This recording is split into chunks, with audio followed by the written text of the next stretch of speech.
हम जानते हैं वो क्यों नहीं पढ़ाते, उनसे भी पूछना चाहिए कि वो क्यों नहीं पढ़ाते। हमें पता है अच्छी तरह से वो क्यों नहीं पढ़ाते। मैं तो यही कहना चाहूँगी, हमें उनसे पूछना चाहिए कि वो बाबा साहब को क्यों नहीं पढ़ाते।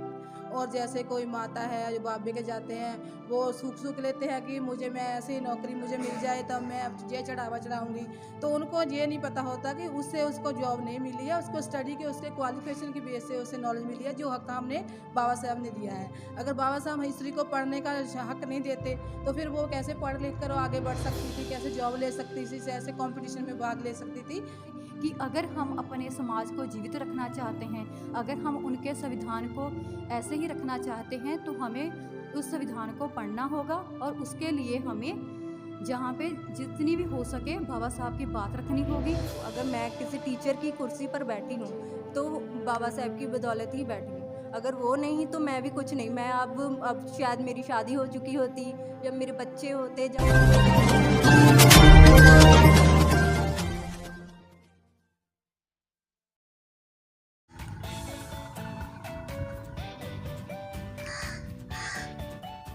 जय भीम नमो बुद्धाय। साथियों, आप देख रहे हैं एनबी न्यूज़ 24/7 नीलम बोध के साथ। साथियों, आज मैं आपको लेकर चलती हूँ पंजाब के जलंधर शहर में एक ऐसा स्कूल है जिसके बारे में जानकर आप आश्चर्यचकित हो जाएंगे। जी हाँ, बात कर रही हूँ आज मैं Bodhisattva Ambedkar public senior secondary school की।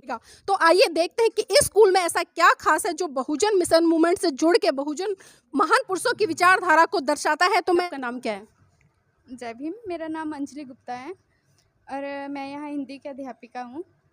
और ऐसे हम आते हैं, बच्चे नहीं है इस वक्त, तो हम लोग ऑनलाइन क्लासेस ले रहे हैं। तो 8 बजे से 2 बजे हम यहाँ पे आते हैं और बच्चों की क्लासेस लेते हैं। जो हमारा शेड्यूल होता है वो हमारा एक दिन पहले ही फिक्स होता है कि हमारी कल की क्लासेस जो होंगी वो कौन कौन सी होंगी और कितने से कितने बजे होगी। जी, जय भीम अंजलि जी। जैसा कि आपने नाम से ही बताया कि आप गुप्ता है, और गुप्ता है तो मेरी जानने की थोड़ी जिज्ञासा हुई, क्योंकि हम अक्सर देखते हैं कि समाज में कहीं ना कहीं एक जो जातीयवादी मानसिकता है वो लगातार हमें देखने को मिलती है। और ये जो स्कूल है ये प्रॉपर एक तरह से कहे कि हम बहुजन महान पुरुषों की विचारधारा पर आधारित है। तो किस तरह से हैंडल करते हैं इन चीज़ों को? देखिए, जहाँ तक मैंने यहाँ देखा है कि एक जाति प्रथा को लेके बाहर बहुत कुछ है, मगर यहाँ पे क्या है, हम समानता को आगे लेके आते हैं कि हमारे सब यहाँ समान है।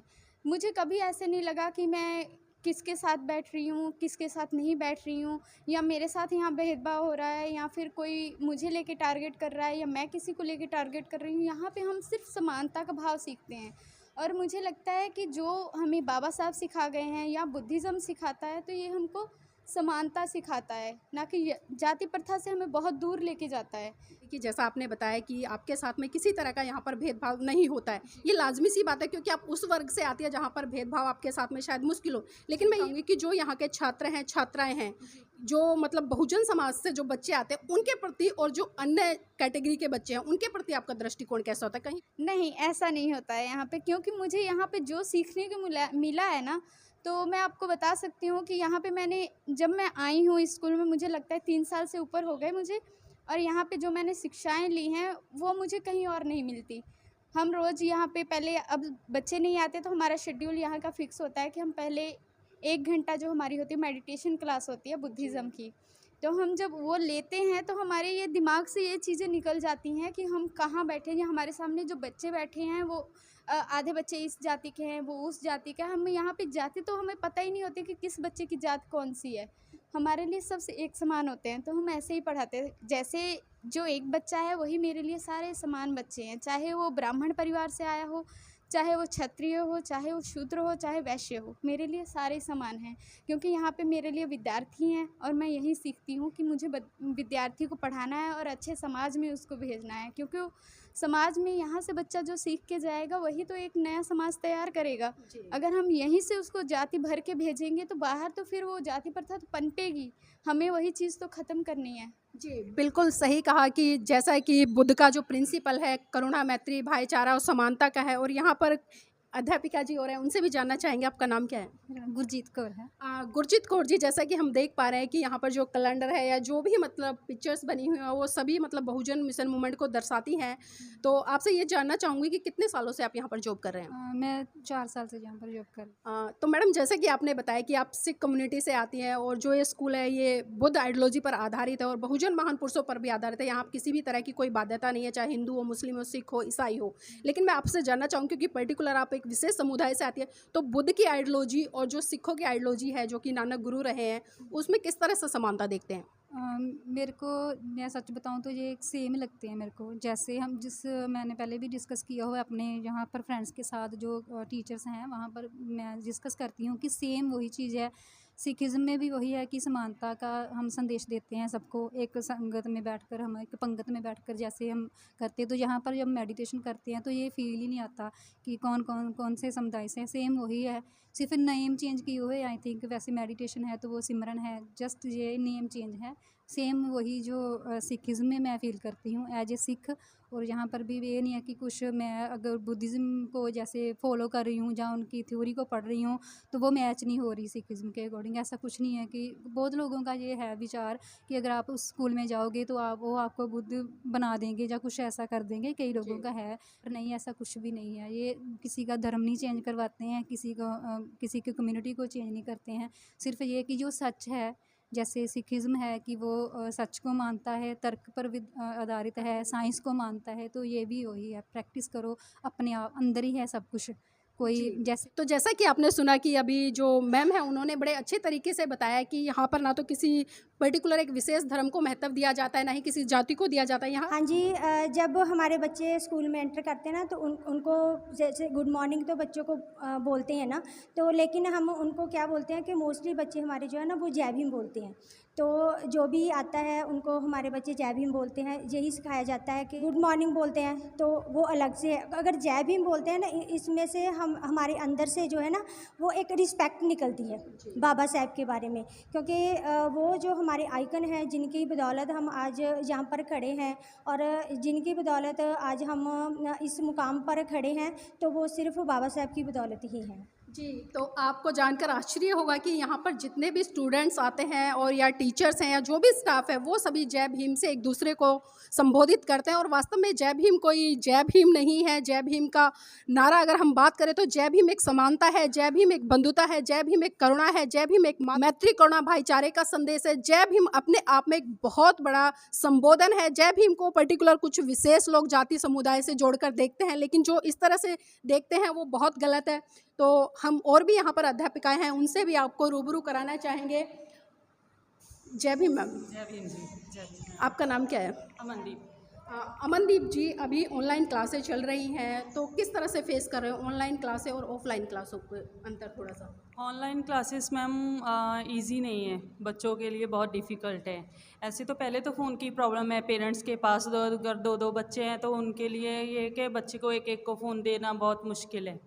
तो हमें ये प्रॉब्लम आती है कि हम बच्चों को एक्सप्लेन जैसे करते हैं ऐसे वो क्लास में जैसे हम पढ़ाते हैं ऐसे कर नहीं सकते कि सामने फेस टू फेस हमारे बच्चा देखता है पढ़ता है, तो ऐसे नहीं हम पढ़ा सकते।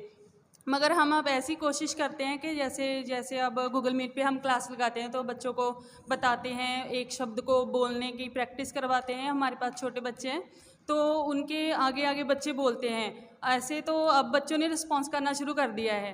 पहले तो बच्चे बहुत डरते थे, फ़ोन पे आते नहीं थे, सामने मदर ही आती थी। तो अब बच्चे सामने आने लगे हैं, बोलने लगे हैं थोड़ा।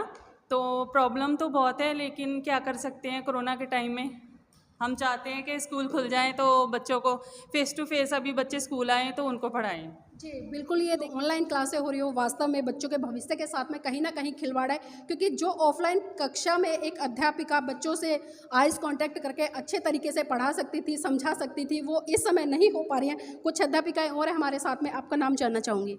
जय भीम। मेरा नाम परमिंदर रानी है। जय भीम परविंदर जी, जानना चाहूँगी कि आप कौन सी क्लास को पढ़ाते हैं और क्या सब्जेक्ट पढ़ाते हैं? मैं LKG क्लास की टीचर हूँ और मैं ड्राइंग टीचर भी हूँ। जी। तो नवजोत मैम। जय भीम मैम। नवजोत। जय भीम। नवजोत। नवजोत जी कौन सी क्लास को पढ़ाते हैं? मैं 6 से ऊपर की क्लासेस को पढ़ाती हूँ। नवजोत जी, जो यहाँ पर जालंधर है या पूरा पंजाब है, जितने भी स्कूल हैं, मैं तुलना करना चाहूँगी, उन स्कूलों में और इस स्कूल में क्या फ़र्क आपको दिखाई देता है? उन स्कूलों में से, और अगर हम इस स्कूल को डिफ्रेंशिएट करें, उन स्कूलों में बाबा साहेब या फिर ज्योतिबा राय फूले, इनकी नॉलेज जो है वो बहुत ही कम मिलती है। जैसे हम कंपेयर करते हैं मानव सहयोग स्कूल, वहाँ पर ब्राह्मण्स जो समाज है उसकी नॉलेज तो सभी को दी जाती है। वहाँ पर एक स्टूडेंट था मेरे पास ट्यूशन पढ़ता था, उसको मैंने पूछा बाबा साहिब कौन थे, व्हाट इज़ कॉन्स्टिट्यूशन क्या है, उसके बारे में उनको नॉलेज नहीं है। जबकि जो बेसिक नॉलेज है, जो ग्रास रूट लेवल, जो अगर हम अपने समाज की बात करें उसकी नॉलेज उनको होनी चाहिए, वो उसको नॉलेज नहीं थी। लेकिन हमारे बच्चों से अगर आप ये क्वेश्चन करो कि बाबा साहेब कौन है, ज्योतिबा राव फूले कौन है, वो उनको नॉलेज होगी। ऐसे क्या ज़रूरत पड़ी कि इस स्कूल का निर्माण किया गया इस तरह की आइडियोलॉजी को लेकर, और यहाँ पर जो पढ़ाया जाता है जो अन्य स्कूलों में नहीं पढ़ाया जाता? ये आइडियोलॉजी जो आज के समाज में, अगर हम ये नहीं कह सकते कि ये आइडियोलॉजी होनी नहीं चाहिए, लेकिन अगर हम डिफ्रेंशिएट करें हमारे स्कूल को और दूसरे स्कूल को, दूसरे स्कूलों में जो है ब्राह्मण समाज जो है उसको बहुत प्रोत्साहित किया जाता है, और बाबा साहिब का तो नाम भी नहीं लिया जाता। मैं अपनी बात करती हूँ, जब मैं पढ़ती थी, मैं भी सरकारी स्कूल में, लेकिन मुझे बाबा साहिब के बारे में इतनी नॉलेज नहीं थी जितनी मुझे यहाँ पर आकर बुक्स पढ़कर या फिर जो फंक्शंस होती हैं उनकी स्पीचेस से जो नॉलेज मिली है, वो उतनी मुझे नॉलेज नहीं थी। जी, तो आपने इनकी बातों से समझ ही गए होंगे कि इस स्कूल में ये आइडियोलॉजी इसलिए पढ़ाई जाती है क्योंकि ये लोग वास्तव में इस देश के निर्माण में बहुत महत्वपूर्ण भूमिका रखते हैं, और जिस तरह से इन महान पुरुषों को प्रचारित और प्रसारित करना चाहिए, जो मनुवादी सरकार है वो इनको प्रचारित और प्रसारित नहीं कर रही है। जो प्राइवेट स्कूल है या सरकारी स्कूल है जो कि गवर्नमेंट के द्वारा संचालित होते हैं, उनमें पर्टिकुलर बाबा साहब हो या माता सावित्रीबाई फूले हो, ज्योतिबा फूले हो, एपीजे अब्दुल कलाम हो, या जितने भी इस देश के शिल्पकार हों, उनको बहुत कम महत्व दिया जाता है। मेरा नाम परवीन है। परवीन जी जालंधर से ही हैं या कहीं बाहर से आते हैं? नहीं, मैं इसी गांव की हूँ। अच्छा, इसी गांव से। तो कितने साल से जॉब कर रहे हैं यहाँ पर? मैं यहाँ, मेरी शादी को 3 साल हुए, तो मैं 3 साल से यही जॉब कर रही हूँ। कौन सी कक्षा को पढ़ाते हैं? मैं 6 से लेकर +2 तक को कंप्यूटर करवाती हूँ। कंप्यूटर पढ़ाते हैं, टेक्नोलॉजी का युग है। ये बताइए कि जो अदर स्कूल है या ये स्कूल है, कितना बड़ा फ़र्क देखते हैं इन दोनों स्कूलों में? अदर स्कूल्स और हमारा स्कूल में ज़मीन आसमान का फ़र्क है, क्योंकि यहाँ पर बाबा साहिब और जो हमारी ग्रेट पर्सनैलिटीज़ हैं, हमारे सोशल रिफॉर्मर्स हैं, उनके बारे में बहुत सिखाया जाता है। हमारे बच्चों को मॉरल हर तरह की एजुकेशन जहाँ दी जाती है। सबसे बड़ी बात, यहाँ बच्चों को संविधान पढ़ाया जाता है। इसके साथ साथ हमें भी बहुत सारी नॉलेज मिलती है, और हमारे जो प्रिंसिपल मैम है वो हमें भी संविधान पढ़ाते हैं, और बाबा साहब की बुक्स और बुद्धा जी की बुक्स हम पढ़ते हैं, और बच्चों को भी ये नॉलेज देते हैं। ये बहुत ही बड़ा डिफरेंस है, क्योंकि जो बाबा साहब के बारे में जानना हमारी सोसाइटी और हमारे जो बच्चों के लिए बहुत ज़रूरी है, क्योंकि वही हमारे देश का भविष्य है। बहुत फ़र्क है हमारे स्कूल में और स्कूलों में। आखिर ऐसी क्या बात है कि जो अदर स्कूल हैं वो इन महान पुरुषों को पढ़ाने में हिचकिचाते हैं या पढ़ाते ही नहीं हैं? अकॉर्डिंग टू मी, मुझे लगता है कि वो नहीं चाहते, क्योंकि उनकी जो सोच है मनुवादी सोच है। वो नहीं चाहते हैं कि जो हमारे जो सोशल रिफॉर्मर्स हैं, रियल जो हमारे समाज के हीरोज़ हैं, उनके सामने उनके बारे में बच्चों को पता चले, जहाँ हमारी जो सोसाइटी उनको पता चले। ऐसा करने से जो उनकी दुकानें हैं ना चल रही, वो बंद हो जाएंगी। थोड़ा जानना चाहूँगी कि आप कौन सी दुकानों की बात कर रहे हैं और कौन सी मनुवादी सोच की बात कर रहे हैं? मनुवादी सोच जो हमारे समाज में रूढ़िवादी जो स्टीरियोटाइप थिंकिंग है लोगों की, मंदिरों में जाना, लोग स्कूल में आने की बजाय मंदिरों में जाना पसंद करते हैं, वो जो सोच है, बहुत सारी ऐसी हम ऐसे थोड़े में एक्सप्लेन नहीं कर सकते। ये बहुत ही गहरा विषय है। जी, बाबा साहब अक्सर एक बात कहा करते थे कि शिक्षा शेरनी का वो दूध है जिसको जो जितना पिएगा उतना दहाड़ेगा। लेकिन हम वही दूसरी तरफ देखते हैं कि जो दूसरी आइडियोलॉजी के लोग हैं वो कहीं ना कहीं मंदिर की तरफ बढ़ावा देते हैं, लेकिन बाबा साहब ने साफ साफ संसद की तरफ इशारा किया है और स्कूलों की तरफ इशारा किया है। तो क्या कहना चाहेंगे ऐसे लोगों से जो इस तरह का जो आज एक भेदभाव करते हैं या अपने स्कूलों में इन महान पुरुषों को नहीं पढ़ाते हैं? ये उनके लिए गलत बात है कि हमारे जो महान पुरुष हैं, सबसे ऊपर से तो सबसे पहले जो बाबा साहेब है उनको पढ़ाना चाहिए। ये गलत बात है उनके लिए कि नहीं पढ़ाते। ये उनकी वजह उनसे पूछा जाना चाहिए कि वो क्यों नहीं पढ़ाते। हम जानते हैं वो क्यों नहीं पढ़ाते, उनसे भी पूछना चाहिए कि वो क्यों नहीं पढ़ाते। हमें पता है अच्छी तरह से वो क्यों नहीं पढ़ाते। मैं तो यही कहना चाहूँगी, हमें उनसे पूछना चाहिए कि वो बाबा साहब को क्यों नहीं पढ़ाते। बिल्कुल, तो बहुत अच्छा जवाब दिया है कि जो सवाल हम इनसे कर रहे हैं वो सवाल हमें उनसे करना चाहिए। और ये देखिए ज़्यादातर बहुत बड़ा तबका है वो अच्छे तरह से जानता है कि जो मनुवादी विचारधारा के लोग हैं जो इस देश में एक असमानता की खाई को अभी तक पाट नहीं पा रहे हैं, जबकि हमारे महान पुरुषों ने समानता का संदेश दिया है और समानता स्थापित करने के लिए काम किया है। यहाँ पर हमारे साथ में और भी अध्यापिका है, हम उनसे भी बात करना चाहेंगे। आपका नाम जानना चाहूँगी। सरबजीत कौर। क्या पढ़ाते हैं आप यहाँ पर? मैं 4th से 8th तक मैथ पढ़ाती हूँ। इस स्कूल में पढ़ाकर आपको कैसी अनुभूति होती है? यहाँ पर मुझे पहले बाबा साहब के बारे में नहीं मालूम था, तो जब मैं यहाँ पर आई तभी मैंने डेवलप किया है अपने आप को। पहले मैं भी वहाँ पर जाती थी, मंदिर गुरुद्वारे में जाके मत्था टेकती थी, बहुत ज़्यादा एडुकेट थी वहाँ पर। तो लेकिन मैं जब से जहाँ आई हूँ वहाँ पर मैंने जाना छोड़ दिया है। अब बहुत ज़्यादा डेवलप हुआ है मेरी सोच वो यहाँ पर आकर। जो अंधविश्वास था ना, वहाँ पर मैं बहुत ज़्यादा अंधविश्वास में ज़्यादा विश्वास करती थी। वहाँ पर जो भी होता है माता को मानना, माता के पास जाना, मैंने सोचना तब मैं सोचती थी कि जैसे मैं कोई दुआ करूँगी तो मुझे वो मिल जाएगा। लेकिन यहाँ पर आकर मैंने देखा है कि यहाँ पर वो कहते हैं कि भगवान नाम की कोई चीज़ नहीं है। भगवान से कुछ भी मांगो, आपने दिल में रखो, आप अपनी हिम्मत करो, अपनी कोशिश करो तो आप सब कुछ मिल सकता है। बाबा साहब ने जो हमारे लिए किया है, जो महिलाओं के लिए किया है, वो किसी के लिए नहीं किया।